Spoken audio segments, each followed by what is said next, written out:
여러분이 알다시피 예레미야가 어렵다라고 하는 이유 중에 하나는 예레미야는 다른 성경처럼 이렇게 논리적으로 이렇게 쭉 A, B, C, D 이렇게 해서 다 논리적으로 체계 있게 쓴 글이 아니고 또 시대순으로 이렇게 처음 나중 이렇게 시대순으로 쓰여진 글도 아니기 때문에 그 바룩이라는 한 사람에게 하나님께서 그때그때 말씀하시는 바를 그때그때 기록하게 함으로 인해서 그 때로는 앞뒤가 바뀌는 순서인 것 같기도 하고 그럴 때가 많습니다. 그래서 이 예레미야는 난해하다 이렇게 얘기도 하는데 또 반복되는 게 많고요. 그렇다고 해서 이 말씀이 무슨 권위가 없다든지 혹은 그 능력이 없는 말씀이 아니라 여전히 하나님이 이 시대에 우리에게 남겨놓으신 위대한 말씀인 줄 믿으시기를 바랍니다. 자, 그런 의미에서 오늘은 이 세 부분으로 우리가 읽었는데요. 토기장이 비유에 대해서 1절에서 11절이 있고 하나님의 마음에 대해서 우리 11절에서 17절에 얘기가 나오고요. 그 다음에 18절에서 23절까지는 예레미야의 마음이 나와 있습니다. 먼저 예레미야 마음을 뒤에서부터 이렇게 얘기하면 예레미야의 심사를 우리가 좀 생각해 보면 선지자로서 굉장히 고민과 아픔이 있었던 것을 우리는 보여주고 있습니다. 물론 자기 민족을 위해서 참 눈물을 흘렸던 눈물의 선지자라고도 얘기를 하지만 나름대로 고민을 우리는 본문에서 볼 수가 있는데요.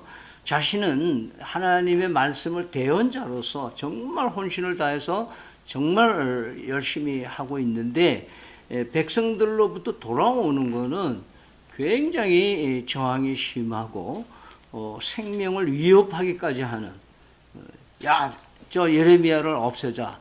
너무 말이 많다. 그리고 우리에게는 아직도 제사장들과 선지자들과 우리에게 좀 좋은 얘기 해주는 사람 많은데 저렇게 전부 망한다 그러고 벌 받는다 그러고 왜 그렇게 그런 얘기하는 사람 그건 안 되겠다. 그래서 예레미야를 죽이려고 합니다. 죽이려고 하는 의도를 알고 참 이 선지자로서 그래도 저 사람들이 몰라서 그렇구나. 좀 그런 마음을 가지면 좋은데 예레미야는 우리하고 성정이 같다라는 말에 오늘 이 본문에서 드러나는 것은 아주 하나님 앞에 적나라하게 이 백성들이 얼마나 못됐는가를 다 일러 바칩니다. 이렇고 이렇습니다 하고 막 일러 바쳐요. 그러고는 일러 바치고는 그래도 하나님 불쌍히 여겨주시옵소서 이렇게 기도를 하면 너무 훌륭한데 이 하나님의 사람답지 않게 뭐라 그러냐면 얘네들 가만 놔두면 안 됩니다. 얘네들 심판하셔야 됩니다.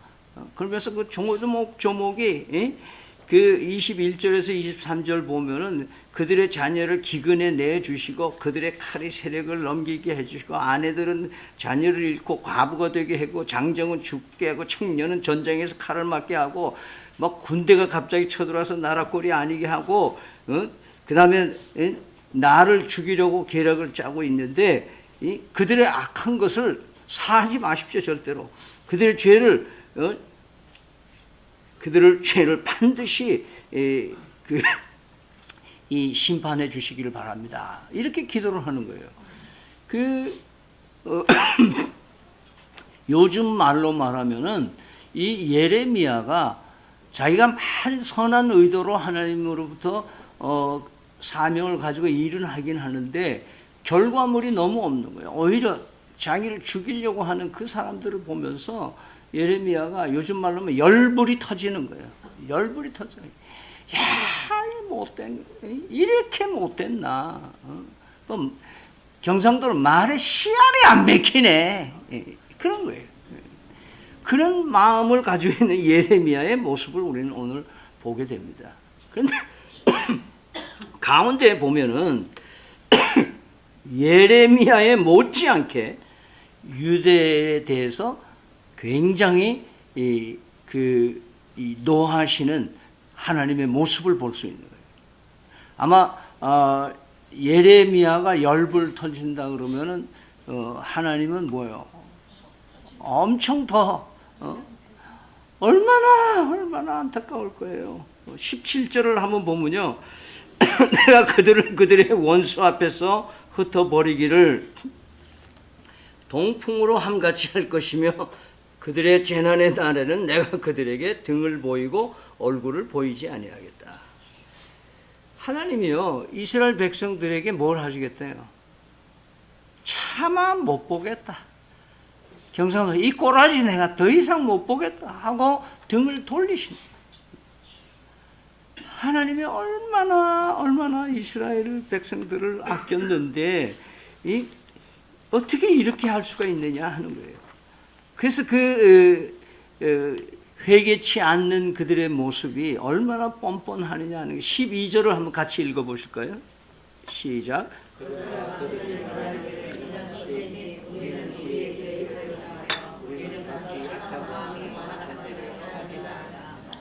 그 뭐예요? 백성들이 그렇게 얘기하는데도 뭐예요?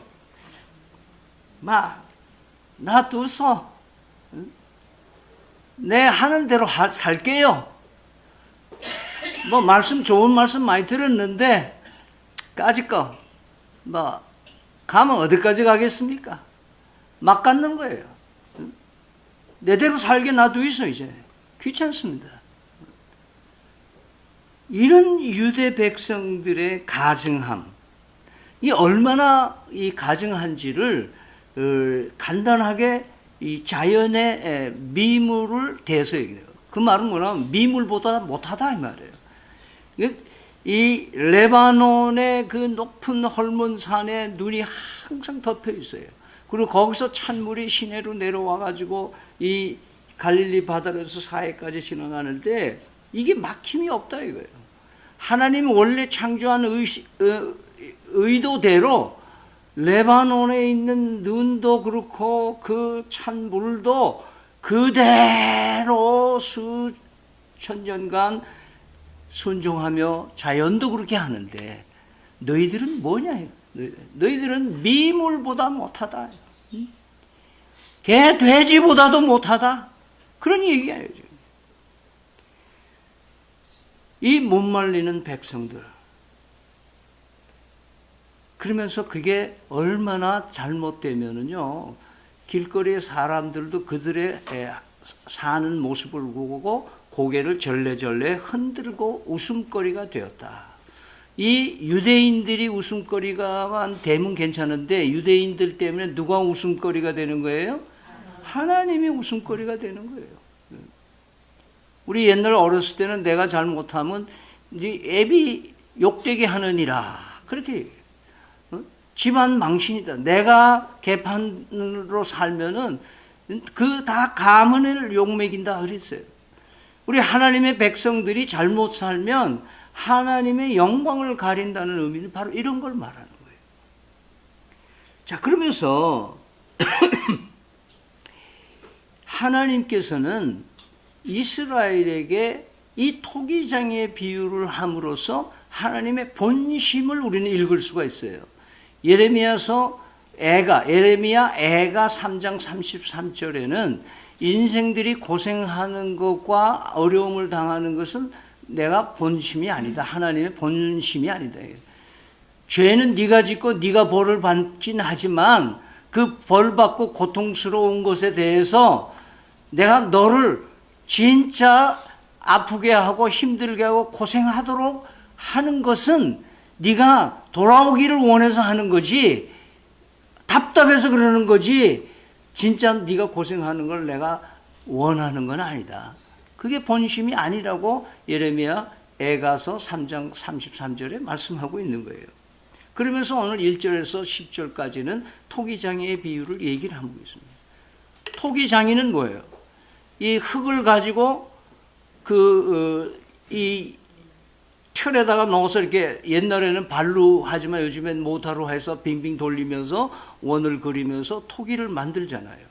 그게 나오기 전에는 토기를 이렇게 길게 반죽을 해가지고 이렇게 빙빙 돌려가지고 그거를 붙여가지고 물레 돌리지 않고 만드는 그 빗살무늬 토기 같은 거는 그렇게 만들고 있어요. 그 토기장이가 지금 그릇을 만들고 있는 장면이 나오는 거예요. 그러니까 이 토기장이는 그릇을 만들고 있고 하나님은 토기장이고 그릇은 누구야? 유대 백성들이다. 그렇게 우리 인간들이다. 그러면서 하나님이 하나님의 의도대로 그릇을 필요한 이 그릇으로 만드는 권한이 누구에게 있다? 하나님에 있다. 그러니까 네가 그릇이 왜 나를 이렇게 만들었냐 항의할 이유가 하나도 없다. 내가 너를 이렇게 지었다. 너를 꼭 필요한 곳이 있기 때문에 이렇게 지으셨다. 우리가 청대사에서 우리가 지금 하나님이 우리를 만드셨다라고 하는 그런 의미를 가지고 지금 풀어내가고 있는데요. 우리의 삶은 하나님이 지으셨습니다. 믿습니까? 지으셨어. 근데 오늘 여기서 하나님이 우리에게 말씀하시려고 의도는 만드시다가 얘 그냥 팍 터졌어. 흙에 문제가 있었는지 하나님이 뭐가 다시 의도가 따로 있었어서 그러지만 이 하여튼 불순종해서 터진 그릇으로 지금 비유로 얘기를 하고 있는 거예요. 불순종해서 터져버린 그 그릇을 우리 같으면 어떻게 해요? 그냥 버려버려. 사람은요 단맛 빠지면 다 돌아서요. 하다 보면 별거 아니면요 쳐다보지도 않아요. 하나님은 이 진흙 덩어리가 본래 뭐 대단한 건 아니지만은 하나님의 손에서 대단한 게로 대단한 그릇으로 지금 바뀌어져 가는데 허물과 죄로 망가지면 하나님께서 어떻게 하신다? 다시 빚으신다. 버리지 않으신다. 하나님이 유대를 버리지 않으신다. 하나님이 성도를 버리지 않으신다. 하나님이 다주신 거예요. 하나님이 우리를 얼마나 사랑하시느냐. 로마서 5장 28절에 그 아들을 대신 주심으로까지 사랑하셨다. 로마서 1장에 보면은 그들이 얼마나 속을 새기는지 내버려 두셨다고 3번씩이나 얘기해요. 그러면서 우리가 연약할 때, 우리가 죄인 되었을 때, 우리가 원수 되었을 때 로마서 1장 6절, 8절, 10절에 3번씩이나 우리가 순종 잘하고 아주 잘 나가고 이쁘게 귀엽게 살기 때문에 하나님이 우리를 위해서 독생자를 허락해 주신 게 아니라 못돼 먹고 아무짝에도 쓸모없이 다 터져버린 이런 그릇들을 하나님은 사랑하셔서 아들 예수 그리스도를 이 땅에 보내셔서 그 모든 허물을 십자가에서 다 제하여 주시고 3일 만에 다시 부활하셔서 그 안에서 다시 지어지는 재창조, 거듭나는 생명의 역사를 이루게 해주시는 의미를 오늘 우리에게 말씀하신다는 것을 잊지 마시기 바랍니다. 여러분 6절 한번 같이 읽을까요? 시작. 여호와의 말씀이니라 이스라엘 족속아 이 토기장이가 하는 것 같이 내가 능히 너희에게 행하지 못하겠느냐. 이스라엘 족속아 진흙이 토기장의 손에 있음 같이 너희가 내 손에 있느니라. 여러분 인간이 아무리 세상을 호령해도 다 안개와 같이 지나가게 돼 있어요. 제 아무리 똑똑하고 제 아무리 잘 나가는 사람도 다 시간이 갑니다. 성경에도 보면은 솔로몬도 아수르도 바벨론도 로마도 다 지나가지 않습니까? 알렉산더 뭐 히틀러 근대 역사를 보면은 대영 제국도 대일본 제국도 다 지나가고 있어요. 지금 G20라 그래서 20대 강대국들이 모여서 뭐 회의하고 어쩌고 하는데 그 중에 둘이 G2라 그래가지고 미국하고 중국이 있는데 이 둘은 누가 G1이 되느냐 그거 싸움을 하고 있는 거예요. 이것도 또한 뭐예요? 하나님의 역사에서는 하나님이 훅 불면 다 날아가게 돼 있어요. 그러면서 7절에서 10절 사이에는 어느 민족이나 국가를 뽑거나 부수거나 멸하려 할 때 그렇게 하나님이 멸하시려면 언제든지 멸할 수 있다라고 말씀하십니다. 그러면서 오늘은 핵심은 11절입니다. 같이 읽습니다. 시작. 그러므로 이제 너는 유다 사람들과 예루살렘 주민들에게 말하여 이르기를 여호와의 말씀에 보라, 내가 너희에게 재앙을 내리며 계책을 세워 너희를 치료하노니 너희는 각기 악한 길에서 돌이켜 너희의 길과 행위를 아름답게 하라 하셨다 하라. 오늘 키워드는 뭐냐 하면요, 돌아오라 하는 거예요. 돌아와라. 자동차를 말하면 유턴 하나에 가던 길을 돌아서라는 거예요. 돌아오다라는 말은 회개하라는 말이에요. 회개하라. 돌아가라는 거예요. 돌아가. 가던 길을 계속 가면서 하나님 잘못했어요. 하나님 용서해 주세요. 그러면서 계속 가는 거는 회개가 아니란 말이에요. 계속 자기 길을 고집해 가면서 신앙생활 잘한다 그러고 교회 봉사 잘한다 그러고 여러분들이 아무리 사회에서 훌륭한 인재라 하더라도 자기 길을 고집하며 가면서 눈물로 회개하고 암만 해봐요. 회개는 돌아서는 거예요. 돌아서는 거예요. Turn back. 하나님은 역사를 통해서 지금까지 계속해서 돌아오라, 돌아오라, 돌아오라, 돌아오라, 돌아오라, 돌아오라. 방향을 바꾸라는 거예요. 지금같이 살아온 사단대로 살면 지금같이 밖에 못 살아요. 그럼 내가 지금 방향을 바꾸면 새로운 역사가 펼쳐질 줄 믿으시길 바랍니다. 이거 하나님 말씀이잖아요. 사람이 살 길은 하나님께 돌아오는 길이에요. 가정이 살 길도 하나님께 돌아오는 길이에요. 교회가 살 길도 하나님께 돌아오는 길이에요. 한 나라가 살 길도 하나님께 돌아오는 거예요. 요즘에 우리 개신교의 가장 시험거리가 뭐냐 하면은 믿음으로 구원받는다는, 오직 의인은 믿음으로 살리라. 여기에 매료돼서 믿음은 구원 얻는다. 이 구원파적인 구원, 이원론적인 구원에 함몰돼 있어요 지금. 물론 굉장히 중요해요. 빌리 그레햄이 그랬고 저도 순회 전도를 했고 예수 그리스도를 영접하는 사람을 인도하고 한 적이 많이 있어요.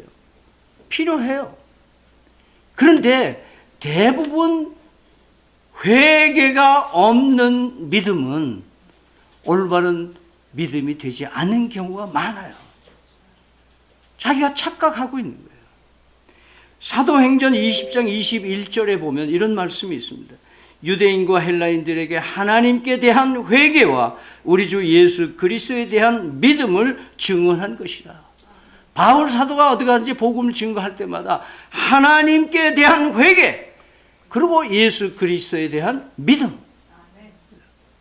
근데 회개는 구원의 조건은 아니에요. 회개하면 구원받는 건 아니에요. 믿어야 구원을 받아. 근데 올바른 믿음은 뭐를 선제하느냐? 회개가 있는 거예요. 왜? 죄를 깨닫아야 믿을 거 아니에요. 죄가 죄진도 모르고 예수 믿습니다 하고, 지금 이스라엘 백성들이 그 짝 아니에요. 하나님의 선택된 백성인데 나면서부터 그 백성이 된 거지. 그렇잖아요. 자기가 혈통으로 유대 백성으로 낳았기 때문에 하나님이 자동으로 선택된 백성이 됐는데, 우리가 좀 잘못한다고 해서 우리가 선택된 게 하나님이 모르실까? 아닐 거다. 우린 영원히 선택된 자다. 그러니까 내 고집대로 살겠다. 그런 거 아니에요. 오늘 많은 크리스천들이 나는 구원받았다라고 스스로 얘기를 하고 구원에 확신이 있다 그러면서 뭐가 없느냐? 변화가 없는 거예요. 행동이 없는 거예요. 왜? 한 번도 자기 길에서 돌아서 본 적이 없으니까. 자기 길이 얼마나 잘못 가고 있다는 것을 눈물로 회개하고 돌아서야 참된 믿음으로 구원 얻는 역사와 은혜 가운데 살게 된다는 것을 잊지 마시기 바랍니다. 여러분, 세례 요한의 첫 번 메시지가 뭡니까? 회개하라, 천국이 가까웠다. 예수님의 첫 메시지는 뭘까요? 예수님도 마태복음 4장 17절에 회개하라, 회개하라, 천국이 가까웠다. 우리가 믿음이 없는 이유가 뭔지 아십니까? 회개하지 않기 때문에 믿음이 없습니다. 우리에게 은혜가 없는 이유가 뭔지 압니까? 회개가 없기 때문에 믿음이 없습니다. 우리에게 소망이 없는 이유는 뭔지 아세요? 내 안에 회개가 없기 때문에 그래요. 우리에게 사랑이 없는 이유는 내가 진심으로 어린 회개를 해보지 않았기 때문에 내 안에 사랑이 생산되지 않는 거예요. 우리에게 아직도 자기 의가 살아있는 것은 자신이 저지른 죄가 무엇인지 모르고 있기 때문에 자신은 회개거리가 없다고 생각하는 거예요. 그러니까 예레미야는 열불 터지고 하나님의 억장은 무너지시고 얼마나 안타까우시면 아들 예수 그리스도로 이 땅에 보내서 그렇게 잔인하게 저주의 나무의 십자가에 달려 죽기까지 하시는 하나님의 애타는 마음의 사랑이 오늘 이 말씀 속에 있음을 여러분 깊이 새기시기를 바랍니다. 기도하겠습니다.